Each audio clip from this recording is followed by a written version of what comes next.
Bismarck Sea, March 3rd, 1943, 0600 hours. Rear Admiral Masatoy Kimura, in command of the L resupply convoy, stands on the bridge of his lead vessel. He watches 8 destroyers skillfully guiding 8 fully laden transport ships through waters that Imperial Japanese Navy doctrine asserts belong to the Empire. This convoy is transporting the 51st Division's critically needed reinforcements, 6,900 soldiers promised to Lieutenant General Hatazo Adachi at Lae. Kimura has every confidence they will reach their destination safely. For over a year, Japanese warships have patrolled these waters without significant challenge from American naval surface forces. What Admiral Kimura cannot possibly foresee, what no officer in the Imperial Japanese Navy could have fathomed in their worst nightmares, is that American mechanics, working in Australian workshops, have transformed medium bombers into instruments of destruction, destined to turn these waters into a killing field. Within 4 hours, modified B-25 Mitchell bombers, their noses bristling with 85 caliber machine guns like the fangs of some mechanical beast, will transform his convoy into burning wreckage scattered across the Bismarck Sea. The Japanese Navy's current assurance stems from experience, from triumphs at Pearl Harbor and the Java Sea, from the perceived inability of high-altitude American bombers to strike moving vessels, and from the belief that their destroyers' anti-aircraft batteries can neutralize any low-flying aircraft foolish enough to venture within range.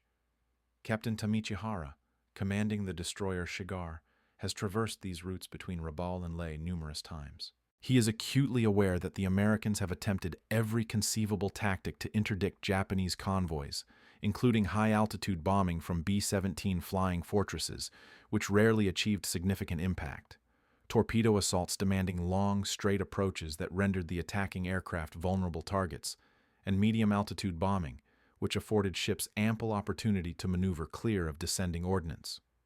The Imperial Japanese Navy has developed specific countermeasures against aerial threats.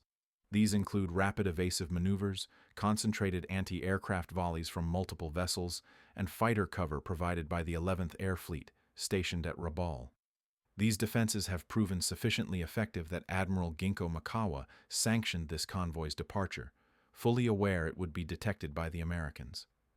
Japanese naval officers perceive aerial warfare differently than their American counterparts, viewing it predominantly as a contest between warships and horizontal bombers or torpedo planes. These engagements are situations where disciplined anti-aircraft fire and sharp tactical maneuvering can thwart most assaults. Commander Yasumi Doi, aboard the destroyer Tokitsukaze, has drilled his gun crews with relentless dedication. He has instructed them to focus their 25mm cannons on approaching aircraft, to compensate correctly for target lead, and to sustain steady fire even under duress. The convoy's anti-aircraft capabilities encompass more than just 25mm guns.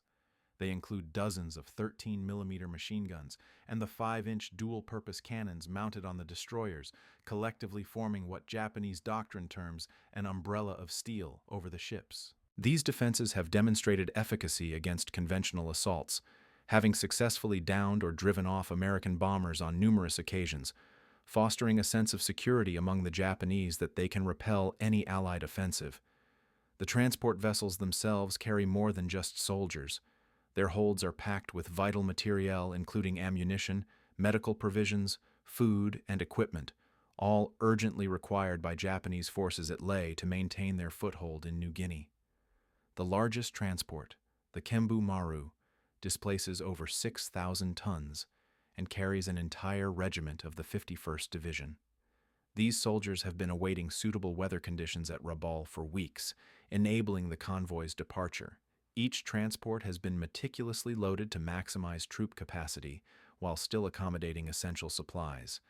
The embarked soldiers have been apprised that they are sailing into a combat theater where American aircraft are active, but that prevailing Japanese naval supremacy is expected to provide their protection during the relatively short transit to Lae. The convoy maintains a precise formation, with destroyers providing an outer screen for the transports, prepared to counter submarine threats or aerial assaults, adhering to procedures refined over 2 years of conflict in the Pacific. What distinguishes March 3rd, 1943, from every preceding convoy operation is not immediately discernible to the Japanese lookouts, who first detect the American aircraft approaching from the south.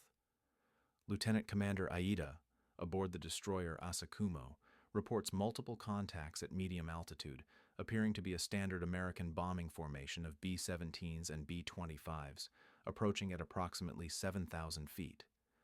This is precisely the type of attack for which the convoy has prepared. Japanese gun crews swing their weapon systems toward the incoming aircraft, calculating deflection and altitude, ready to unleash the curtain of anti-aircraft fire that has safeguarded so many convoys previously.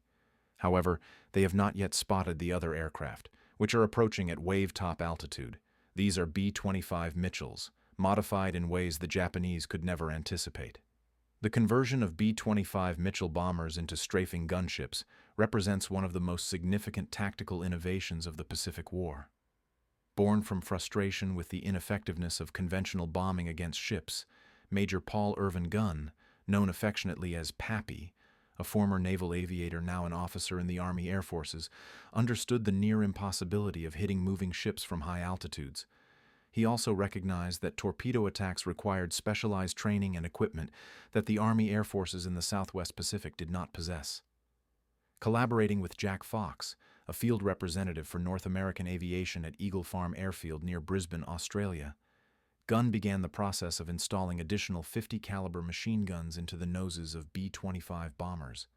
This involved removing the bombardier's station to create space for 4 guns initially, with subsequent modifications expanding this to 8 guns.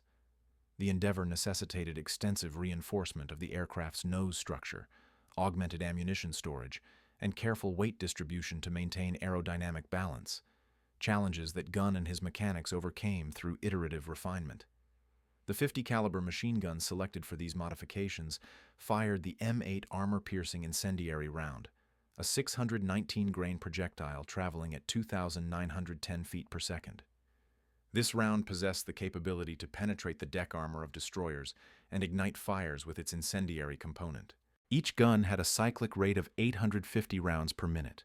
Consequently, 8 guns firing in unison unleashed 6,800 rounds per minute, a torrent of destruction capable of literally sawing through a ship's superstructure, neutralizing anti-aircraft emplacements, and incapacitating exposed crew members before they could react.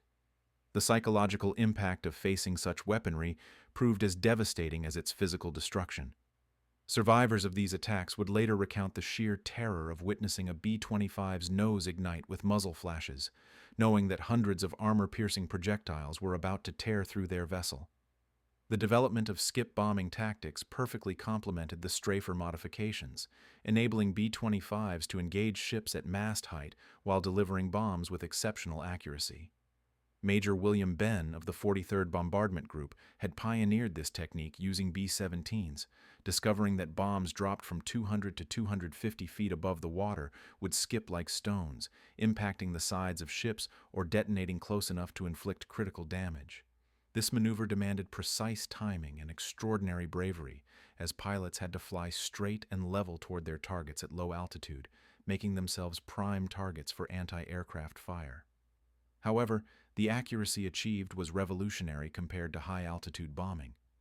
Pilots practiced incessantly against the wreck of the SS Pruth, grounded on a reef near Port Moresby, honing their skills in judging distances, speeds, and release points until they could consistently skip bombs onto targets. General George Kenney, commander of the 5th Air Force, recognized the immense potential of merging the gun Strafer modifications with skip bombing tactics, creating what he termed commerce destroyers, capable of decimating Japanese shipping. By March 1943, the 3rd Attack Group had fully transitioned to the Strafer configuration, with the 90th Bombardment Squadron, led by Major Edward Leaner, spearheading the development of attack profiles designed to maximize the effectiveness of the 8-gun nose. The standard engagement sequence dictated that B-25s approach at 1,000 to 1,500 feet, then descend to wave-top altitude approximately 2 miles from the target, accelerating to maximum speed while the pilot aligned his aircraft with the intended ship. At 1,500 yards, the pilot would commence firing with all 8 nose guns, saturating the target with armor-piercing incendiary rounds while maintaining his approach for skip bombing. Admiral Kimura's first intimation that something unprecedented was unfolding occurred as the B-17s at 7,000 feet commenced their bombing runs, drawing the focused attention of every Japanese anti-aircraft gun within the convoy. The destroyer crews performed precisely as trained, unleashing an impressive barrage of 25mm and 5-inch fire. Their tracer rounds wove a deadly pattern in the sky surrounding the American bombers. Yet, this was precisely the scenario orchestrated by the American planners. While every Japanese eye was fixed on the high-altitude bombers, and every gun barrel was aimed skyward, 13 Royal Australian Air Force Beaufort fighters and 12 B-25 Mitchell Strafers of the 3rd Attack Group approached at wave-top altitude from the southwest. They flew so low that their propeller wash created distinct spray patterns on the ocean's surface. Major Edward Leonard led the B-25 assault in his Mitchell, aptly nicknamed Ruthless. As he bore down on the destroyer Shiratsuyu at 280 miles per hour, he could observe Japanese sailors on deck pointing at his aircraft, their expressions a mixture of shock and bewilderment. The Japanese had encountered B-25s before, but never configured in this manner. Never with 8 dark muzzles protruding from their noses like accusatory fingers. Never approaching at an altitude where the pilot could discern individual faces on the ship's deck. Leonard waited until he was 1,200 yards from Shiratsuyu before squeezing his trigger. Instantly, 8 streams of .50 caliber death lashed out towards the Japanese destroyer. The tracer rounds formed solid lines of light connecting the aircraft and the ship. The impact on Shiratsuyu was immediate and catastrophic. Hundreds of armor-piercing incendiary rounds slammed into her bridge and superstructure at a velocity of 2,910 feet per second. The bridge windows exploded in showers of glass, shredding anyone in their vicinity. The thin armor of the gun shields offered no protection against the .50 caliber rounds, which pierced steel as if it were paper. Within seconds, the destroyer's anti-aircraft guns fell silent, as their crews were literally torn apart by the concentrated fire. A Japanese ensign named Takashi Mieta, one of the few survivors from Shiratsuyu's bridge, would later describe the attack as akin to being caught in a colossal metal cutting saw, witnessing his captain and most of the bridge crew mowed down in seconds by rounds that sparked and flashed as they tore through steel bulkheads. Leonard maintained his firing run for 8 seconds, unleashing over 900 rounds into Shiratsuyu before releasing 2 500-pound bombs. These bombs skipped across the water like stones, impacting the destroyer's hull just below the waterline. Fitted with 5-second delay fuses, the bombs penetrated Shiratsuyu's hull before detonating. The explosions broke the destroyer's back and opened massive breaches, flooding her engine rooms within minutes. As Leonard pulled up and away, his gunner swept the destroyer's deck with the turret-mounted .50 caliber machine guns. Shiratsuyu was already listing heavily to port, her crew abandoning their posts to combat flooding that had become uncontrollable. Behind Leonard, 11 more B-25s were selecting targets among the convoy. Their pilots marveled at how the Japanese ships appeared paralyzed by this unprecedented form of assault. Lieutenant John Hennebree in Hague targeted the transport Kakushin Maru, raking her from bow to stern with his 8-gun burst. He watched his tracers punch through the ship's bridge, demolish her forward cargo handling equipment, and silence her anti-aircraft positions before his skip bombs impacted her hull. The transport's captain, attempting to maneuver away from the attack, found his helm unresponsive because the helmsman and most of the bridge crew were dead, cut down by .50 caliber rounds that had transformed the bridge into a charnel house of shattered bodies and twisted metal. The Beaufort fighters added to the carnage, their 4 20mm cannons and 6 30 caliber machine guns focusing on anti-aircraft emplacements and bridge crews, suppressing any attempt at organized defense. Flight Sergeant Fred Cassidy, flying a Beaufort fighter from No. 30 Squadron, made his approach toward the transport Takao Maru at 500 feet, diving to mast height in the final seconds while his cannons tore into the ship's superstructure. Cassidy would later recount observing the ship's bridge seemingly disintegrate under the impact of 20mm explosive rounds, witnessing Japanese sailors thrown into the air by explosions, and seeing lifeboats shatter into kindling as his rounds found them. The skip bombing proved devastatingly effective, with bomb after bomb skipping across the water to slam into Japanese hulls at the waterline. The delayed action fuses ensured the bombs penetrated before detonating. The transport Nomamaru sustained 3 skip bomb hits in rapid succession. The explosions ripped open her hull like a can opener, flooding her holds where hundreds of soldiers were packed into spaces designated for cargo. The soldiers, clad in full combat gear, had no chance to escape the rapidly flooding compartments. Witnesses described hearing their screams even above the roar of aircraft engines and exploding ordnance. Commander Yasumi Doi aboard the Tokitsukaze watched in horror as his meticulously trained gun crews were swept away by streams of 50 caliber fire, their bodies literally torn asunder by the large caliber rounds. He attempted to orchestrate a defense, shouting orders to redirect fire toward the low-flying attackers, but his gunners were being killed faster than they could respond, and those who survived were too terrified to remain at their posts as B-25s approached, their noses flickering with muzzle flashes. The Japanese Navy had never trained for such an eventuality. They had never conceived that medium bombers could be reconfigured into flying battleships bristling with forward-firing guns, nor had they developed tactics to counter an assault that combined strafing and bombing at wave-top altitude. The destroyer Arashio attempted to maneuver between the attacking aircraft and the transports. Her captain sought to shield the vulnerable cargo ships with his warship, but this heroic gesture only elevated her to a priority target. 3 B-25s concentrated their fire on Arashio. Their combined 24 guns poured over 2,000 rounds per minute into the destroyer, transforming her superstructure into twisted metal, killing everyone on her bridge, destroying her fire control systems, and jamming her rudder hard to starboard. Out of control, Arashio collided with the transport Nojima.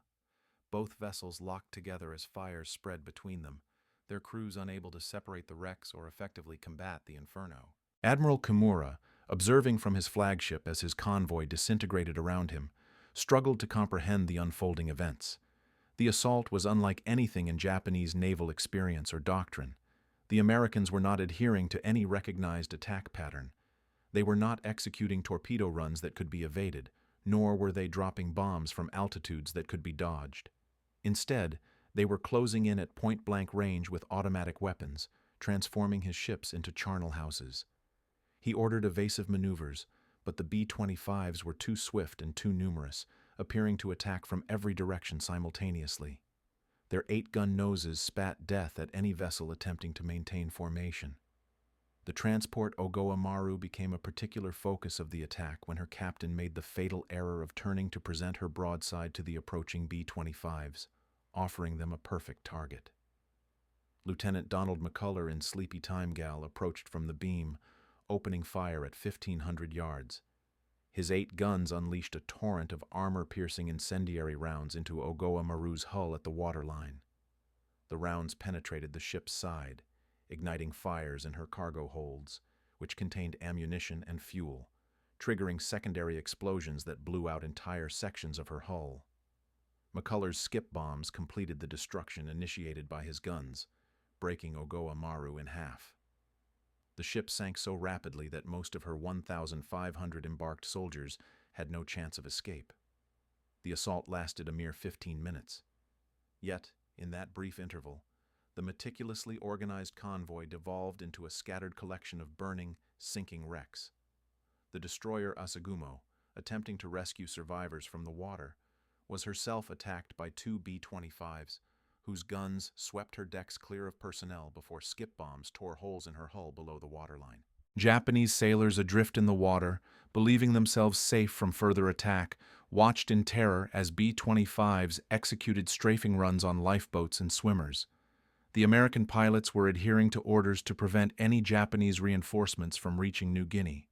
By 10:15 in the morning, as the last B-25 disappeared southward, Admiral Kimura surveyed the devastation surrounding him and realized that the Imperial Japanese Navy had just endured an event that would fundamentally alter naval warfare in the Pacific. Of his 8 transports, all were sinking or sunk. Burning funeral pyres marked their positions as they slipped beneath the waves, carrying with them the supplies and equipment desperately needed at Leh. 4 of his 8 destroyers were lost, including his flagship Shiratsuyu, and the surviving destroyers sustained varying degrees of damage, their decks littered with the dead and wounded, their superstructures riddled with 50 caliber perforations. The human cost became starkly apparent as the surviving destroyers commenced rescue operations. They found the water filled with bodies and debris, but remarkably few living soldiers. Of the 6,900 troops who sailed from Rabaul, fewer than 1,200 would eventually reach Leh. The majority of these were rescued by Japanese submarines that arrived after nightfall. The bulk of the 51st Division had been annihilated, not in ground combat where they could have fought back, nor by naval gunfire where they might have had warning, but by modified bombers that transformed their transports into death traps within minutes. Captain Tamichihara, one of the few senior officers to survive, would later write that the attack was unlike anything we had ever experienced or imagined possible, describing how the B-25s seemed to saw our ships in half with their concentrated firepower. The psychological impact on the Imperial Japanese Navy proved even more profound than the material losses. As news of the convoy's annihilation spread through the fleet, naval officers who had previously dismissed American bombing as ineffective were compelled to confront the stark reality that the Americans had developed a weapon against which traditional naval defenses were utterly useless. The 85 caliber guns in the nose of each B-25 represented more forward-firing automatic weaponry than most destroyers carried. Furthermore, unlike ship-mounted guns, these weapons could be deployed with the speed and flexibility inherent to aircraft. Japanese naval doctrine, predicated on surface engagements and conventional aerial assaults, possessed no effective countermeasure against flying gunships capable of obliterating a convoy in mere minutes.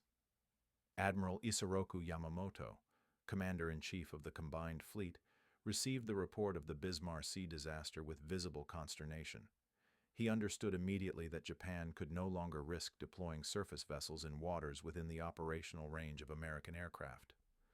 The Navy's demonstrated inability to protect even a heavily escorted convoy meant that the reinforcement and resupply of forward positions would become nearly impossible, effectively sealing the fate of Japanese garrisons throughout the Solomon Islands and New Guinea. Admiral Yamamoto initiated an urgent reassessment of convoy protocols and aerial defenses, though he candidly confessed to his staff that a viable solution to the American attack aircraft remained elusive.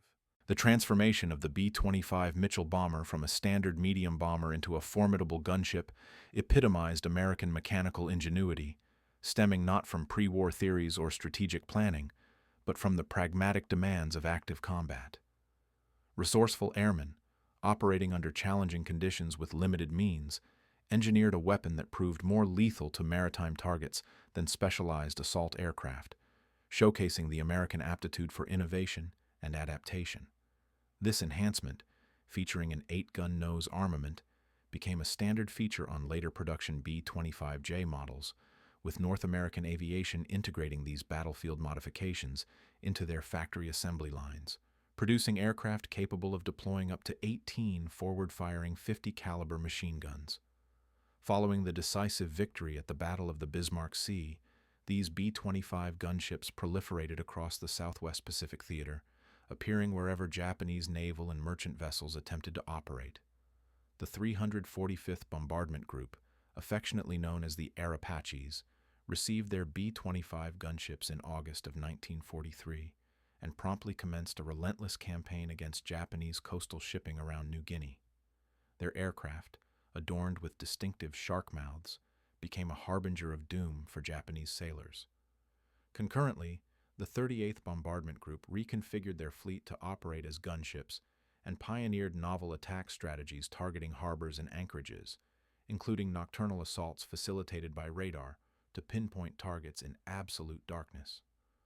By the conclusion of 1943, Japanese naval officers reported that daylight transit for any vessel larger than a fishing boat had become an act of suicidal folly within the operational range of the B-25s.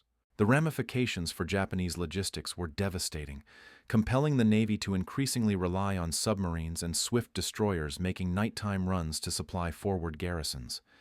These alternative supply methods could only deliver a fraction of the capacity of surface convoys, resulting in widespread shortages of food, ammunition, and medical provisions for Japanese forces across the Pacific.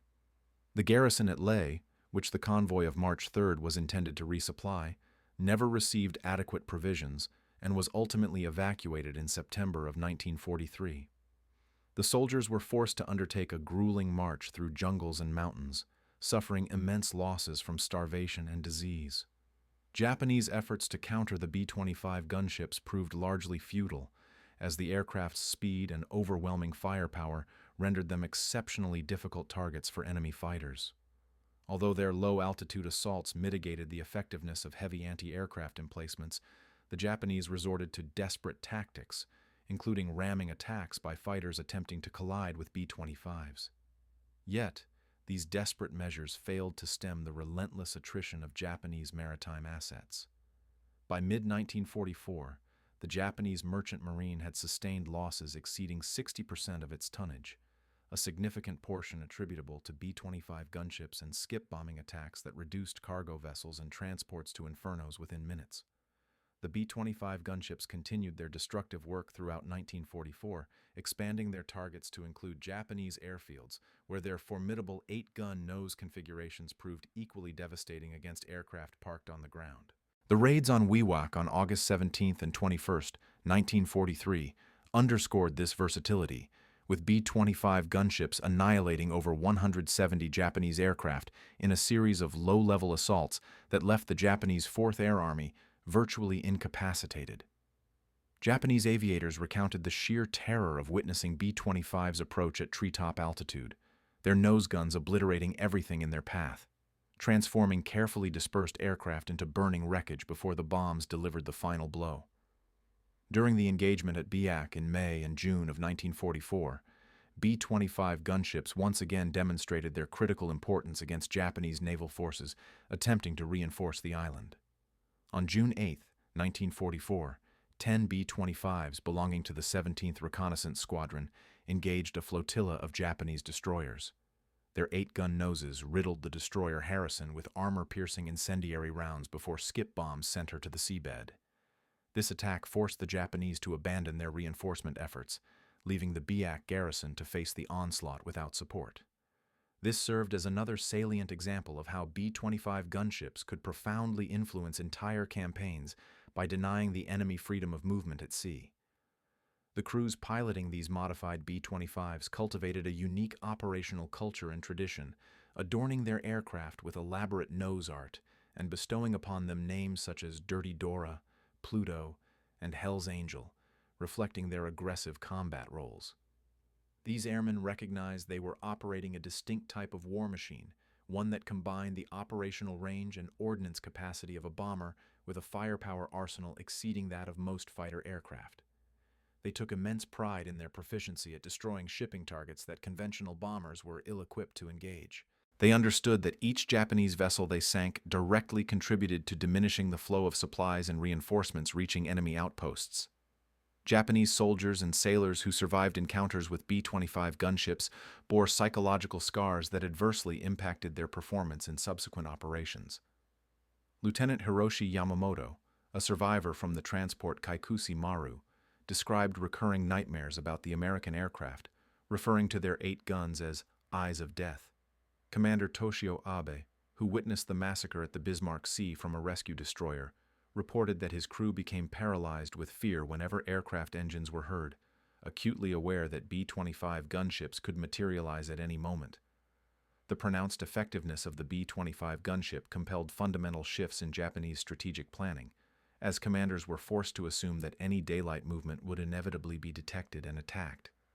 Operations that were commonplace in 1942 became unfeasible by late 1943, compelling the Japanese to adopt increasingly desperate measures to sustain their dispersed garrisons. The renowned Tokyo Express destroyer runs to Guadalcanal exemplify one such adaptation, leveraging speed and darkness to evade aerial assaults.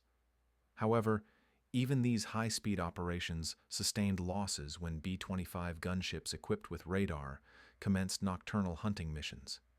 By early 1944, Japanese naval officers were documenting the B-25 gunship as the most formidable weapon in the Pacific theater, surpassing submarines in destructiveness, dive bombers in accuracy, and torpedo planes in versatility. Vice Admiral Shigeru Fukudome, Chief of Staff of the Combined Fleet, acknowledged in a classified report that the Imperial Navy possessed no effective countermeasures against massed gunship attacks, recommending that surface vessels avoid operating within 500 meters of American air bases. This effectively ceded vast swathes of the Pacific to American control, as B-25s operating from forward bases could survey immense ocean expanses. The Australian contribution to the B-25 gunship force warrants special commendation, as Royal Australian Air Force crews flew alongside their American counterparts throughout the campaign. Number 18 Squadron of the RAAF operated B-25 gunships from 1944 onwards. Their aircraft, distinguished by RAAF roundels, bore the same formidable 8-gun nose configuration. Australian pilots proved particularly aggressive in attacking Japanese coastal shipping in the vicinity of the Netherlands East Indies, their intimate knowledge of regional waters enabling them to locate targets that American crews might have overlooked. The technical evolution of the B-25 gunship continued throughout the war, with subsequent modifications incorporating rocket launchers, enhanced gun sights, and even experimental 75mm cannons for engaging larger vessels.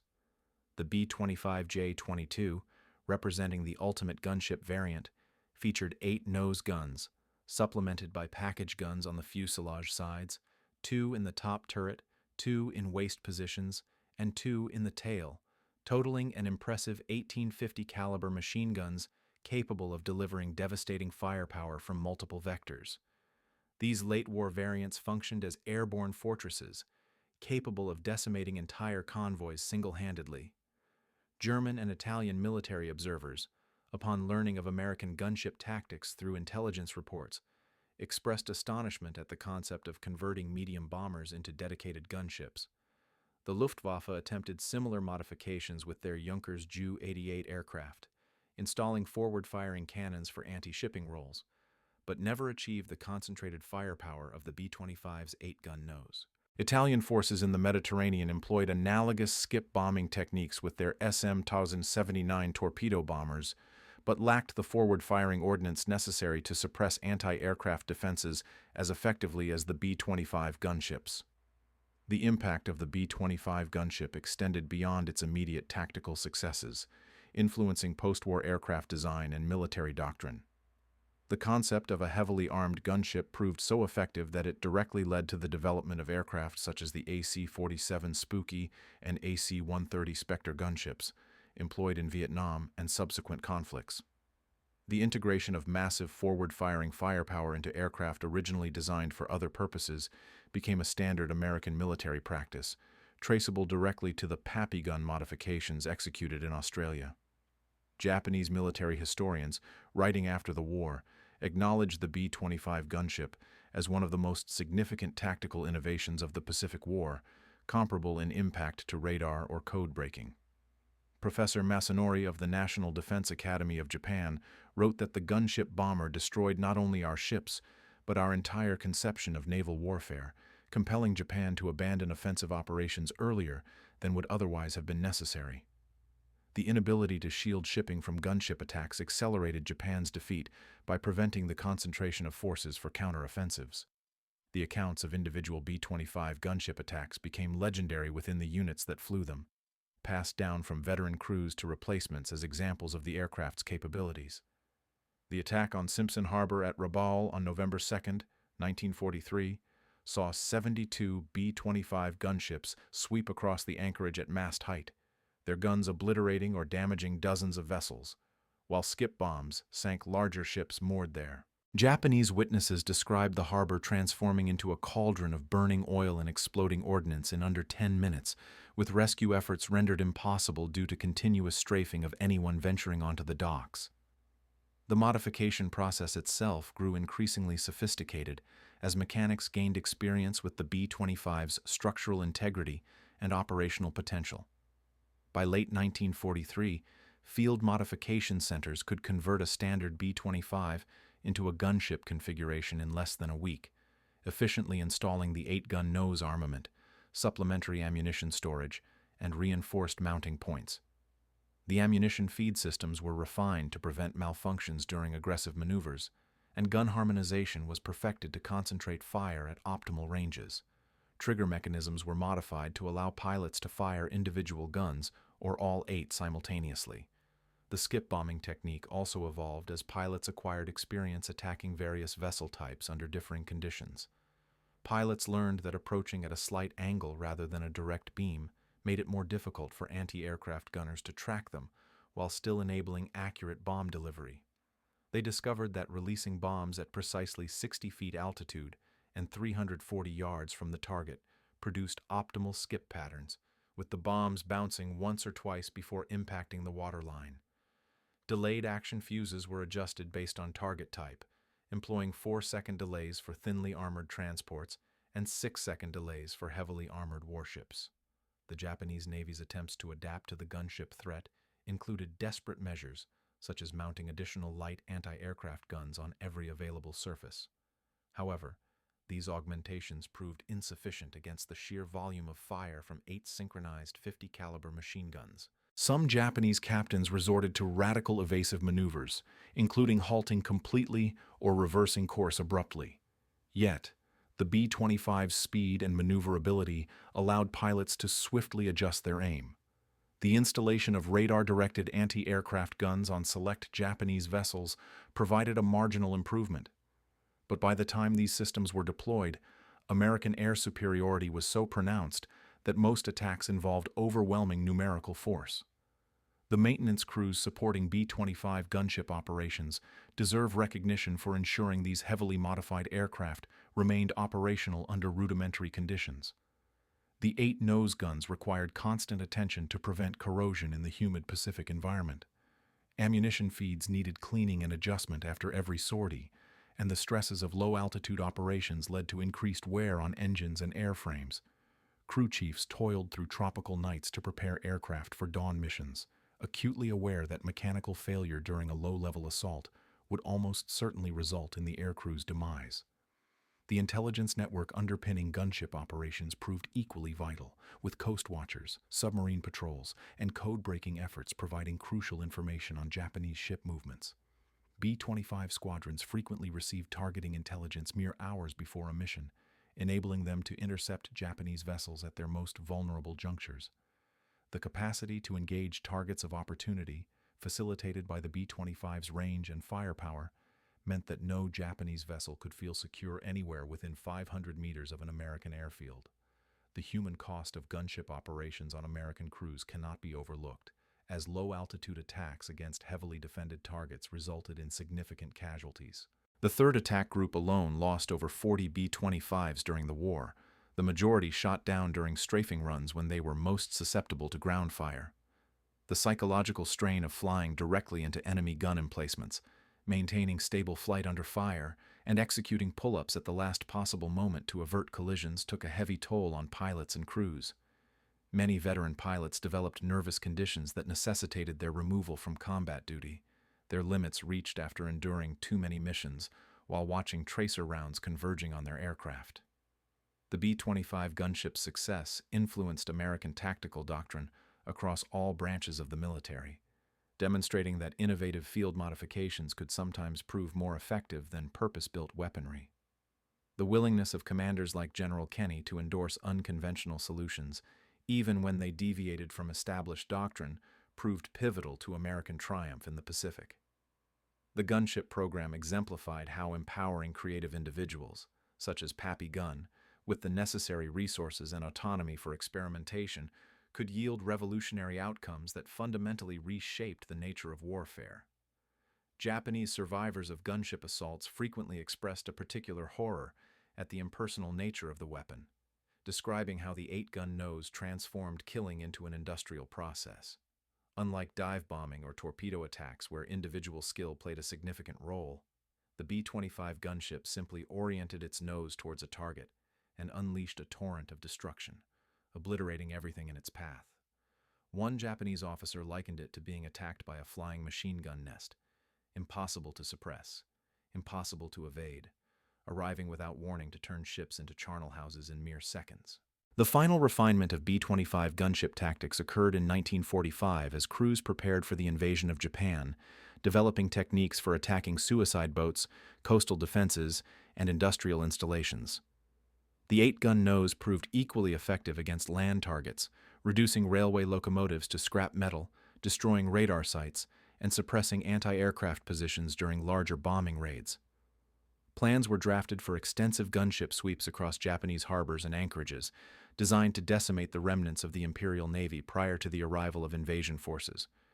Although Japan's surrender rendered these operations unnecessary, the enduring legacy of the B-25 gunship persists in modern military aviation, where the concept of heavily armed ground attack aircraft remains a cornerstone of tactical doctrine. The A-10 Thunderbolt II, Warthog, with its formidable 30mm cannon, stands as a direct descendant of the B-25 gunship, engineered to obliterate ground targets with overwhelming firepower delivered at close range. The triumph of gunship aircraft in conflicts ranging from Vietnam to Afghanistan can be traced directly back to the workshops in Australia, where Pappy Gunn first installed 8 machine guns in a bomber's nose.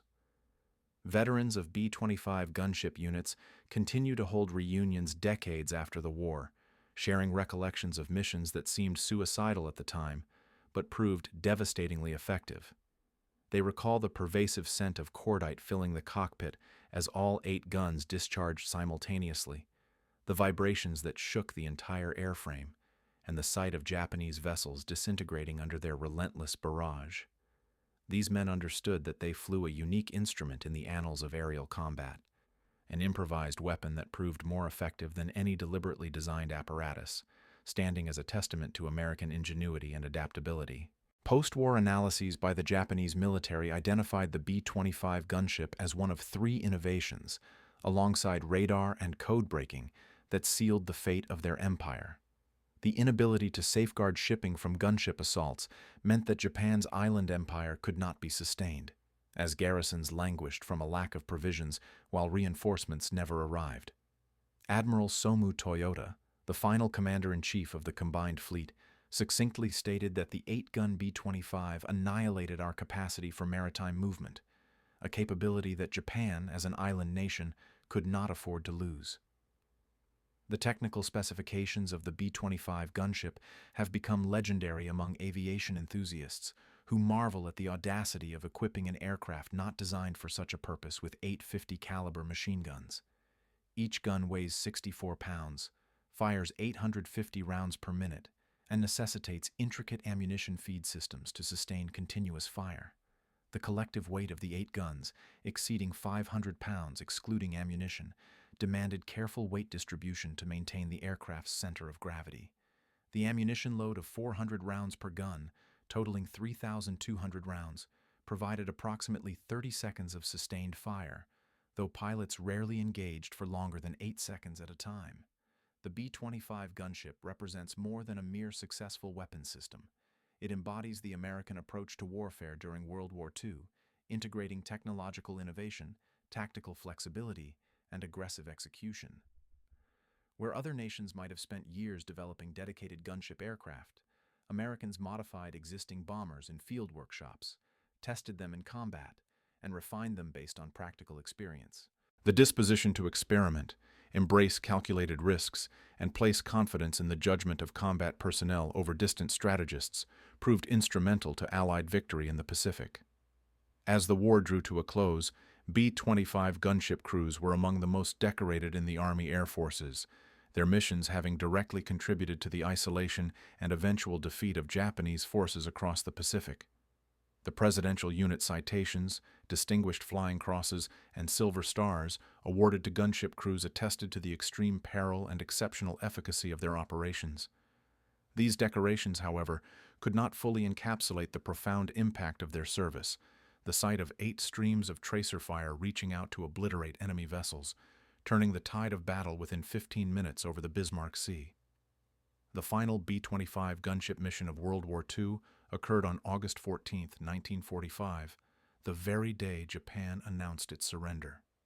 As aircraft of the 345th Bombardment Group attacked Japanese shipping in the Inland Sea, even at the war's conclusion and with Japan's defeat assured, the 8-gun noses proved their worth, destroying several small vessels attempting to flee to Korea.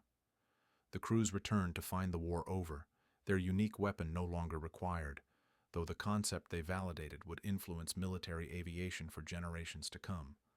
Ultimately, the B-25 Strafer is widely considered the zenith of battlefield adaptations in military aviation's chronicle, retooling a standard medium bomber into a formidable vessel-destroying weapon that instilled dread in Japan's naval fleets.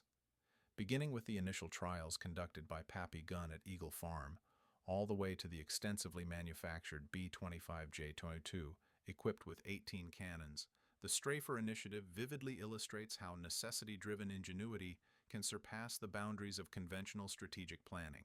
The 850 caliber armaments extending from the B-25's forward section evolved into an emblem of American resolve and cleverness, demonstrating that in contemporary combat, agility and rapid adaptation are frequently the keys to triumph.